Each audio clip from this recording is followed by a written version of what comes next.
Le temple brûle. Les murailles de la ville sainte s'effondrent. Après 400 ans d'avertissement prophétique, le jugement de Dieu frappe enfin Jérusalem.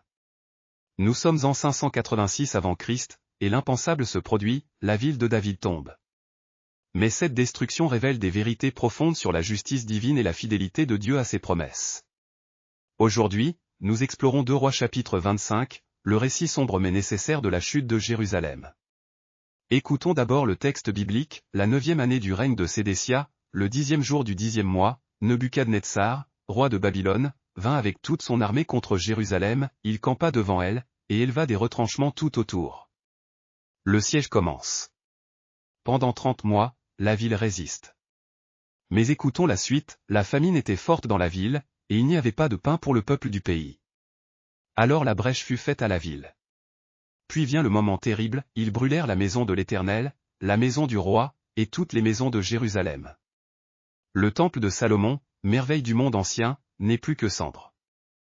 3 détails cruciaux passent souvent inaperçus dans ce récit tragique. Premier détail, la durée précise du siège. Le texte nous dit que le siège a commencé la 9e année du règne de Sédécia, le 10e jour du 10e mois et s'est terminé la 11e année, au 4e mois, le 9e jour du mois. Cela représente exactement 30 mois de siège. Imaginez, 2 ans et demi de famine progressive, de désespoir croissant, de familles qui meurent de faim dans la ville sainte. Deuxième détail négligé, la tentative de fuite de Sédécia. Le verset 4 précise qu'il sortit de nuit par le chemin de la porte qui était entre les 2 murailles près du jardin du roi. Cette porte spécifique était probablement une sortie secrète connue seulement de la famille royale. Sédécia pensait échapper au jugement de Dieu par une route cachée, mais l'armée des Chaldéens poursuivit le roi et l'atteignit dans les plaines de Jéricho. Aucune fuite n'est possible quand Dieu exécute son jugement. Troisième détail, l'emphase sur la destruction des colonnes de bronze. Ces colonnes, nommées Jachin et Boaz, pesaient des tonnes. Leur destruction n'était pas seulement pratique pour récupérer le bronze, c'était un acte symbolique. Ces colonnes représentaient la force et la stabilité du royaume. Babylone ne se contentait pas de piller, elle effaçait symboliquement la puissance de Juda. Pour comprendre cette tragédie, nous devons saisir le contexte historique et spirituel. Jérusalem n'est pas tombée par accident, elle est tombée par abandon. Depuis des générations, les rois de Juda ont ignoré les avertissements divins. Ésaïe avait prophétisé cette captivité 150 ans plus tôt. Jérémie avait supplié le peuple de se repentir pendant 40 ans. Mais 2 Chroniques 36, 16 nous révèle la cause profonde, ils se moquèrent des envoyés de Dieu, ils méprisèrent ses paroles, et ils se raillèrent de ses prophètes, jusqu'à ce que la colère de l'Éternel contre son peuple devint sans remède. Sans remède. Il arrive un moment où la patience divine atteint sa limite. Sédécia lui-même illustre cette rébellion persistante. Ézéchiel 17h20 nous apprend qu'il avait prêté serment devant Dieu de rester fidèle à Babylone, mais il a violé ce serment en cherchant l'aide de l'Égypte. Ce n'était pas seulement de la politique, c'était de la rébellion spirituelle. Et regardez l'ironie tragique, Sédécia, dont le nom signifie justice de l'Éternel, devient l'instrument du jugement de Dieu sur lui-même. Ses fils sont tués devant lui, puis ses yeux sont crevés, la dernière chose qu'il voit, c'est la mort de sa descendance. Le jugement divin est précis et terrible. Cette chute marque 3 changements théologiques majeurs dans l'histoire sainte. Premièrement, la présence divine quitte le temple. Ce bâtiment n'était pas qu'une structure, c'était le lieu de la rencontre entre Dieu et son peuple. Quand Ézéchiel voit la gloire de l'Éternel quitter le temple au chapitre 10, c'est l'événement le plus tragique depuis la chute d'Adam.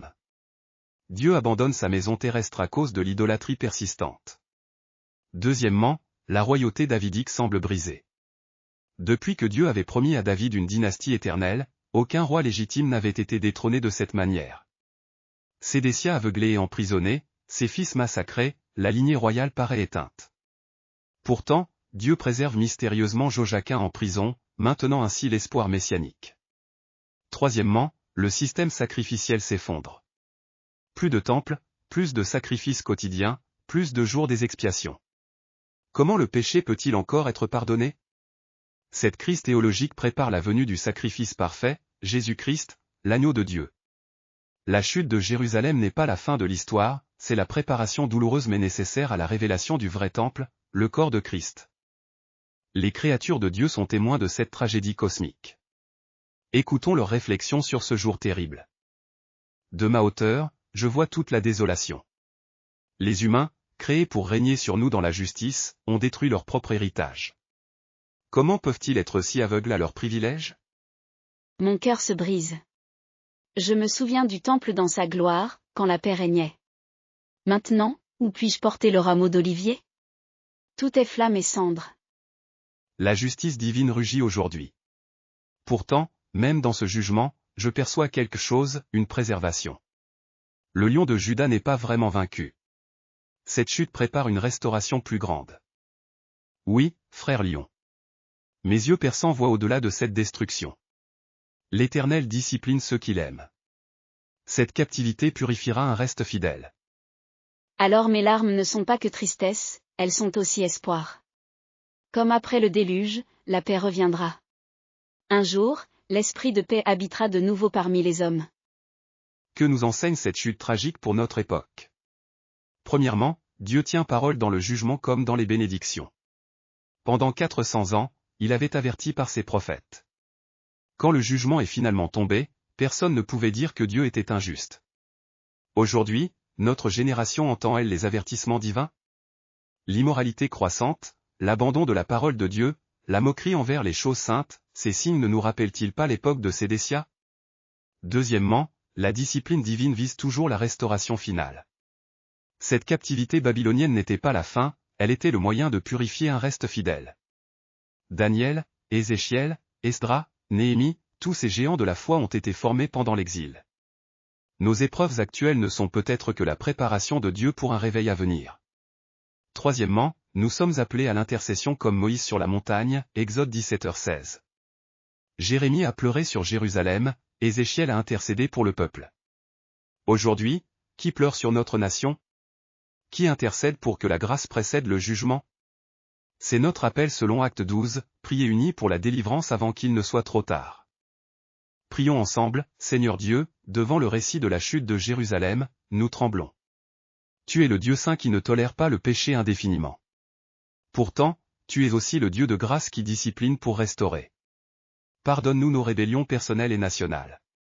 Comme tu as préservé un reste fidèle à Babylone, préserve-nous dans cette génération. Donne-nous le cœur de Jérémie pour pleurer sur les péchés de notre époque. Donne-nous la vision d'Ézéchiel pour voir ta gloire au-delà du jugement. Et donne-nous l'esprit de Daniel pour rester fidèle même en terre étrangère. Que la chute de Jérusalem nous rappelle que tu es le Dieu qui tient parole, dans le jugement et dans la restauration. Par Jésus-Christ, le vrai temple qui ne sera jamais détruit. Amen. Abonnez-vous pour plus de contenu d'études bibliques.